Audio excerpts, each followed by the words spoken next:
ಪಕ್ಷಿ ಅಲ್ಲಿಗೆ ಬರ್ತಾ ಇದೆ ಅಂದ್ರೆ ಮಲೆನಾಡು ಬಯಲುಸೀಮೆ ಆಗ್ತಾ ಇದೆ ಅಂತ ಲೆಕ್ಕ. ಬಯಲು ಪ್ರದೇಶದಲ್ಲಿ ಬಿಸಿಲಲ್ಲಿರುವಂತ ಪಕ್ಷಿ ಮಲೆನಾಡಿಗೆ ಬಂದಿದೆ ಅಂದ್ರೆ ಅದರ ಅರ್ಥ ನಮ್ಮ ಕಾಡು ನಾಶ ಆಗ್ತಿದೆ ಅನ್ನೋದ್ರ ಸೂಚನೆ. ಅದು ಇದ್ಲು ತರುತ್ತೆ ಕಾಡಲ್ಲಿ ನೋಡಿ. ಅದು ಎಷ್ಟು ಮುಖ್ಯ ಇದ್ಲು ಅದಕ್ಕೆ ಅಂದ್ರೆ ಅದರ ಗೂಡಿನೊಳಗಡೆ ಏನಾದ್ರೂ ತೇವಾಂಶ ಇದ್ರೆ ಹೀರ್ಕೊಂಡು ಗೂಡನ್ನ ಬೆಚ್ಚಗಿಡೋದಕ್ಕೆ ಅದು ಸಹಕಾರಿಯಾಗುತ್ತೆ. ಮೈಸೂರಿನ ಸುತ್ತಮುತ್ತ ಏನು ಬಡಾವಣೆಗಳಿದಾವಲ್ಲ, ಆ ಬಡಾವಣೆಗಳಲ್ಲಿ ಇನ್ನೂ ಆ ಪಕ್ಷಿಗಳಿದಾವೆ. ಇದನ್ನ ಹುಲ್ಲನ್ನ ಕಿತ್ಬಿಟ್ಟು ತಗೊಂಡು ಹಾರೋಗುತ್ತಲ್ಲ, ಅದ್ರ ಫೋಟೋ ತೆಗಿಬೇಕು ಅಂತಿರುತ್ತೆ. ಅದಕ್ಕೆ ನೀವು 2 ದಿನ 3 ದಿನ ಕಾಯಲೇಬೇಕು, ಅಥವಾ ಇನ್ನೊಂದು ವರ್ಷಕ್ಕೂ ಕಾಯಬೇಕು ನೀವು. ಅದರ ಆಕರ್ಷಣೆ ಇದೆಯಲ್ಲ, ಅದರ ಬಣ್ಣ, ಅದರ ಸೊಗಸು, ಒಂದು ನಿರ್ಜೀವವಾಗಿರೋ ಒಂದು ಕಡ್ಡಿ ಒಂದೇ ಸಲ ಚೈತನ್ಯವಾಗುವ ಒಂದು ಪವಾಡದ ಥರ ನಡೆಯುತ್ತಲ್ಲ, ಆ ಖುಷಿಗೋಸ್ಕರ ಮತ್ತೆ ಹೋಗ್ಬೇಕು ಅಂತ ಅನ್ಸುತ್ತೆ.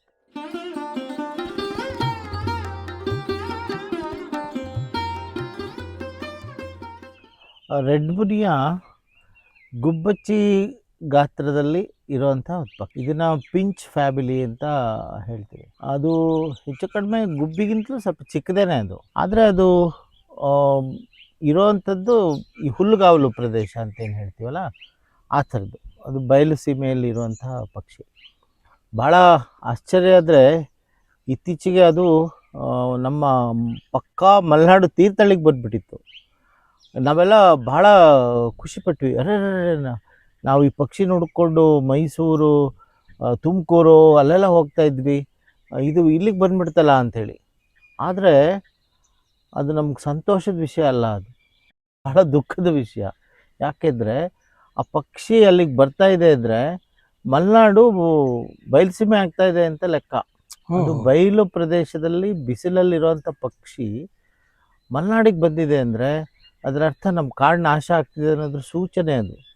ಸೊ ನಮಗೆ ಮೊದಲಾದ ಸಂತೋಷ, ಆಮೇಲೆ ಬೇಸರದಲ್ಲಿ ಬದಲಾವಣೆ ಆಯಿತು. ಅಪ್ಪ ಬರಬೇಡ ನೀನು ನಮ್ಮ ಮಲೆನಾಡು ಹಿಂಗೆ ಇರಲಿ ಅಂತ. ಅಂದರೆ ಮಲೆನಾಡಿನ ಕಾಡು ನಿಧಾನಕ್ಕೆ ನಾಶ ಆಗ್ತಿರೋದನ್ನು ಪಕ್ಷಿಗಳಿಗೆ ಗೊತ್ತಾಗುತ್ತೆ. ಪಕ್ಷಿಗಳು ಹೇಳ್ತವೆ ನೋಡಿ ಹಿಂಗೆ ನಾಶ ಆಗ್ತಿದೆ ಅಂತ. ಈ ಪಕ್ಷಿ ಹೆಚ್ಚಾಗಿ ಮೈಸೂರು, ತುಮಕೂರು, ರಾಣಿಬೆನ್ನೂರು ಈ ಭಾಗದಲ್ಲಿ ಇರುತ್ತೆ. ವಿಶೇಷ ಏನಂದರೆ ಈ ಪಕ್ಷಿಯ ಮೊಟ್ಟೆ ಇಡೋ ಕಾಲ ಅಂತ ಏನಿದೆಯಲ್ಲ, ಬ್ರೀಡಿಂಗ್ ಸೀಸನ್ನು, ಆ ಸಮಯದಲ್ಲಿ ಮಾತ್ರ ನೀವು ಇದನ್ನು ಕಂಡುಹಿಡಿಬೋದು, ಹೌದು ಇದು ರೆಡ್ ಮುನಿಯಾ ಅಂಥೇಳಿ. ಬೇರೆ ಸಮಯದಲ್ಲಿ ನೀವು ಕಂಡುಹಿಡಿಯೋಕ್ಕೆ ಆಗಲ್ಲ, ಅಷ್ಟು ಅದರ ಬಣ್ಣ ಬದಲಾವಣೆ ಆಗಿರುತ್ತೆ. ರೆಡ್ ಇದ್ದಿದ್ದು ಬೇರೆ ಬಣ್ಣಕ್ಕೆ ಬರುತ್ತೆ, ಅಂದರೆ ಅದರ ಸಹಜ ಬಣ್ಣಕ್ಕೆ ಬರುತ್ತೆ. ಆ ರೆಡ್ ಅಂತ ಬರೋದೇನೆ ಅದು ಬ್ರೀಡಿಂಗ್ ಸೀಸನ್ ಅನ್ನೋದರ ಸೂಚನೆ. ಅದು ಯಾವ ತಿಂಗಳಲ್ಲಿ ಸಾಮಾನ್ಯ ಬ್ರೀಡಿಂಗ್ ಸೀಸನ್ ಅಂದರೆ? ನವಂಬರ್ನಿಂದ ಡಿಸೆಂಬರ್ ಸಮಯದಲ್ಲಿ ಅದು ಬ್ರೀಡಿಂಗನ್ನು ಮಾಡುತ್ತೆ.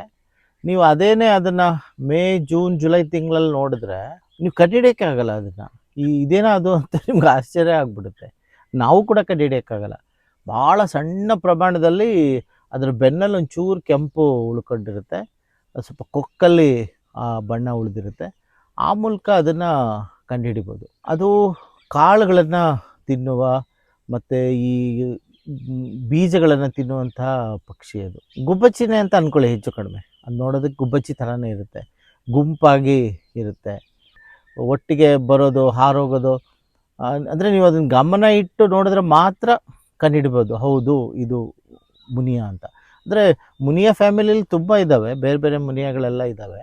ಆದರೆ ಈ ರೆಡ್ ಮುನಿಯಾ ಯಾಕೆ ಮುಖ್ಯ ಅಂದರೆ ಇದರ ಬಣ್ಣದ ಕಾರಣಕ್ಕೆ, ಮತ್ತು ಅದರ ಮೇಲಿರುವಂಥ ಬಿಳಿ ಚುಕ್ಕೆಗಳು, ಅದರ ಅದ್ಭುತವಾದ ಕಣ್ಣು ಕೂಡ ಕೆಂಪಾಗ್ಬಿಡುತ್ತೆ, ಕಣ್ಣು, ಅದರ ರೆಕ್ಕೆಗಳು. ಮತ್ತೊಂದು ನಿಮಗೆ ಗೊತ್ತಿರೋ ಹಾಗೆ ಗಂಡು ಮಾತ್ರ ಅಷ್ಟು ಕೆಂಪುಗೆ ತುಂಬ ಸುಂದರನಾಗುವುದು. ಪಕ್ಷಿ ಲೋಕದಲ್ಲಿ ಸುಂದರ ಆದರೆ ಅದು ಗಂಡಿಗೆ ಹೋಲಿಸಿದ್ರೆ ಹೆಣ್ಣು ಅಷ್ಟು ಬಣ್ಣದಲ್ಲಿರಲ್ಲ.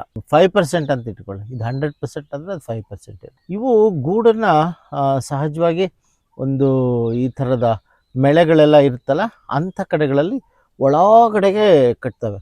ಎಷ್ಟು ಒಳಗೆ ಕಟ್ತವೆ ಅಂದರೆ ನೀವು ರೆಡ್ ಮುನಿಯ ಗೂಡನ್ನು ಕಂಡುಹಿಡಿಯೋಕ್ಕೆ ಸಾಧ್ಯ ಇಲ್ಲ, ಅಷ್ಟು ಒಳಗಡೆಗೆ ಕಟ್ಟಿರ್ತವೆ. ಆದರೆ ಅದರ ವಿಶೇಷತೆ ಏನಂದರೆ ಅದು ಗೂಡು ಕಟ್ಟೋದಕ್ಕೆ ಬಳಸುವ ಸಾಮಗ್ರಿಗಳಿದಾವಲ್ಲ, ಮೆಟೀರಿಯಲ್ಸು, ಅದು ಇಂಪಾರ್ಟೆಂಟು. ಹೆಂಗೆ ಗೊತ್ತಾಗುತ್ತೆ ನಮಗೆ ಅಂದರೆ, ಅದು ಮೊದಲನೇದು, ಅದು ಆ ಬಣ್ಣಕ್ಕೆ ಬಂದಿದೆ ಅಂದರೆ ಇದು ಬ್ರೀಡಿಂಗ್ ಸಮಯ, ಗೂಡು ಕಟ್ಟುವ ಸಮಯ ಅಂತ ಅರ್ಥ.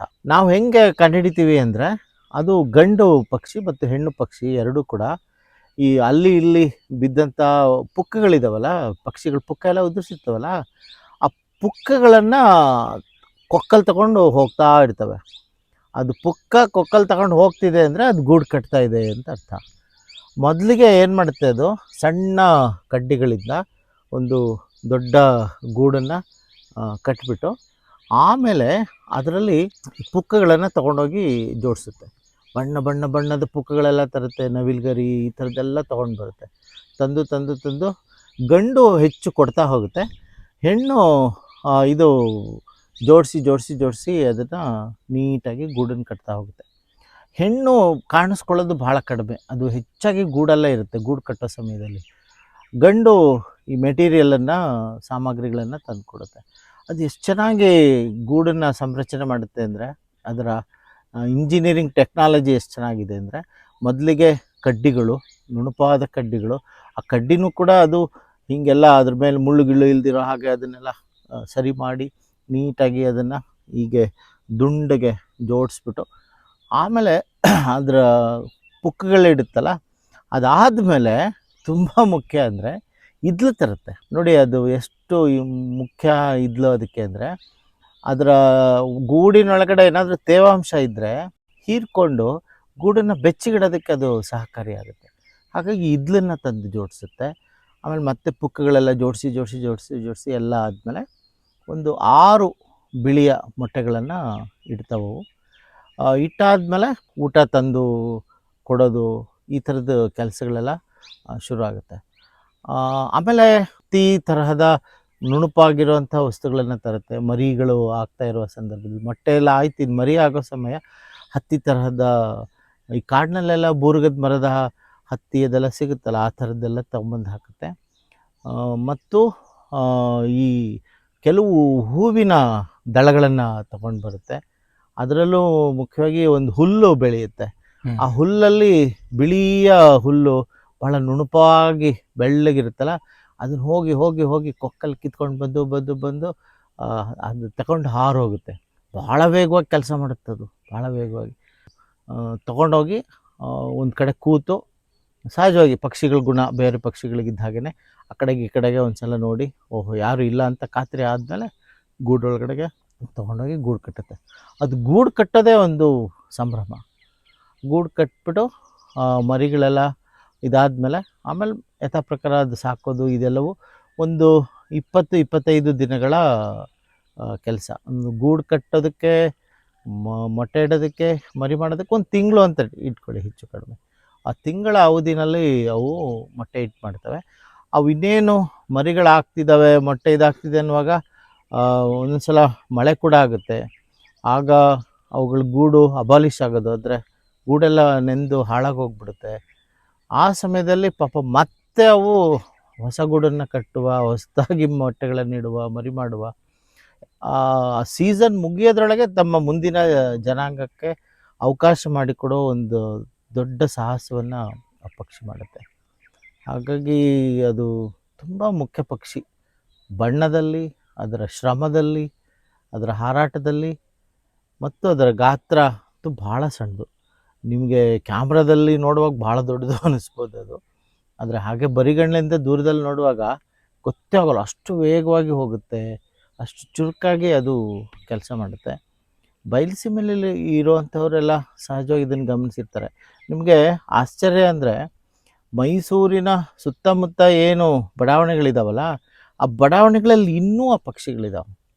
ಈಗ ನೀವಲ್ಲಿ ಬಡಾವಣೆ ಮಾಡಿದ್ರಿ ಅಂದರೆ ಅಲ್ಲಿರೋವಂಥ ಮತ್ತೆ ಮುಂದಕ್ಕೆ ಹೋಗ್ತವೆ.